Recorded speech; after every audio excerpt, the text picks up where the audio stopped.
Okay guys, welcome back to the channel. Absolutely be delighted to be joined by Austie Rollinson from Scotty Cameron. Yep. Nice to see you, Austie. Austie works with Titleist Scotty Cameron on the R&D side of things, developing obviously new products, and we're here to talk about a really exciting new line of Phantom mallets. Something that we were just chatting through or looking at in the presentation, Austie, that there's a lot of people looking now towards the mallet side of things. And I think Scotty has always been known for making absolutely gorgeous blades, and you know, the players who play the Newports, the Newport 2s, the Del Mars like we just spoke about. But this is a world that's really expanding in the realm of Scotty Cameron.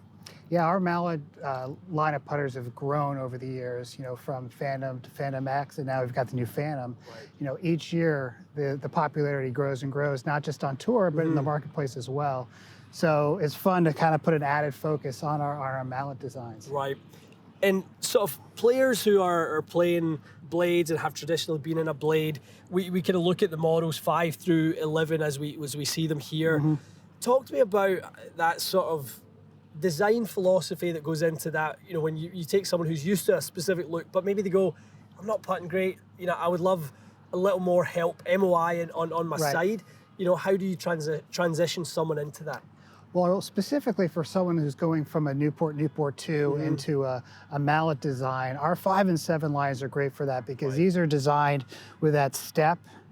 It has a specific top line, it steps down, so it gives that look that they're used to in a blade putter as they go into a mallet, but it has that added benefit of having the extra weight in it on the toe and heel, the fangs going back, you know, to give it a little more inertia, a little more forgiveness. Right. And yeah, and that's a great point, because when I look at this 5.5 here, is, I mean, you kind of saw off the back of it, and that's exactly where you're at, isn't it? Exactly, yeah. So keeping that kind of blade look, but having the benefits of the mallet. Now, some players want a clean look like our 5.5 has, with just the dots on top. You know, the 7 gives them a little added benefit of these tracer lines that they can use to help them align better to their target as well. And those fangs act as a little inertia to make it more forgiving. Right. In terms of some of the new models, let's dive into a little bit of the tech, because I think that's something, when you've got the footprint of a blade, there's only so much we can do, right? There's only so much real estate to play with. When we look at something, especially like 11, and we look at, you know, this is a multi-part, you know, head here. Talk to us about some of the benefits of being able to utilize materials in different parts of the head for the player's benefit. Yeah, all the Phantom lines we're using dual materials. So we're using 303 stainless steel and 6061 aircraft aluminum, and that kind of, the 303 stainless, which all the faces are made out of, it gives you that classic Scotty Cameron feedback click that players love. But by utilizing aluminum in there, you're able to take weight out of the middle part and redistribute it in the perimeter, and that's where you get your forgiveness, that's where you get your MOI. And specifically this 11, it's got this new wing design, which really helps get that CG a little deeper and a little wider. That'll help for the forgiveness as well. But getting the CG in the right spot, so it has that right rotation, right feel to it as you swing it, but also it sits just right, sits square, and that's really important in mallet designs. One of the things I think people will notice as soon as they pick up the putter, whether it's in a store or whether it's in one of sort of our stores, is this is a really unique new putter grip that you guys have got on here. Very unique in its design and shape. Talk to us a little bit about kind of how this one came about. It's our new proprietary grip for the Phantom line. And it's really moving into more of a paddle style, larger grip. I mean, traditionally we've had Pistolini, Pistolero, which are more in the pistol style grips, maybe a little larger pistol style grip.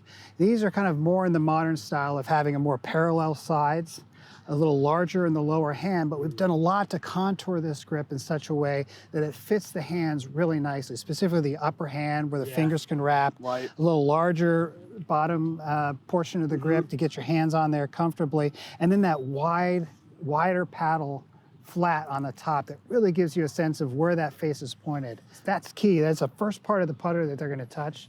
So getting that wow factor, just picking it up.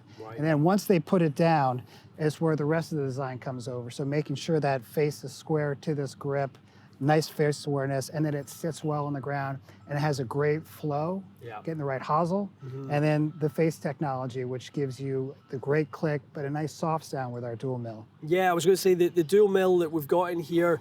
Talk to us a little bit about how that's evolved, because we see some year to year, some subtleties. Sometimes one year it's maybe a little bit deeper than others. And what's the influence on that for the consumer's benefit? What do they sort of get out of a deeper versus a slightly shallower mill? Yeah, a lot of our face technology, our face mills, comes from tour and tour influence, what those players want. Right. As golf balls evolve and they change in their design, the face texture has to change with it, so you get the right amount of feedback. And so this is a perfect combination of our deep mill, which we've had for a couple years, and our mid mill that we've had on the Special Select.